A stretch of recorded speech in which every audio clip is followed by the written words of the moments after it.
Nel, ano yung naging mensahe ng Pangulo para sa mga Pilipinong nagtatrabaho abroad? Yes, aga muling tiniyak ni Pangulong Ferdinand Marcos Jr. ang pagtiyak sa kapakanan at proteksyon sa kapakanan ng mga overseas Filipino worker sa kanyang talumpati sa paggagawad ng parangal sa mga OFW sa 2025 Bagong Bayani Awards sa Malacanang kanina. Inilahad ng Pangulo ang mga ginagawa ng kanyang administrasyon upang mapabuti ang kalagayan ng mga Pilipinong nagtatrabaho sa ibang bansa. Tulad na lamang ng paglulunsad ng eGov.ph app at paggamit ng electronic card.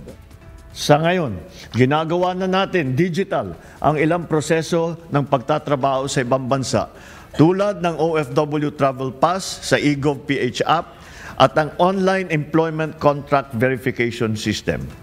Ang Overseas Welfare Administration naman ay nakakapag-issue na ng mahigit kumulang 300,000 electronic card na magbibigay sa mga migrant workers ng mas madaling access sa mga serbisyo ng ating gobyerno.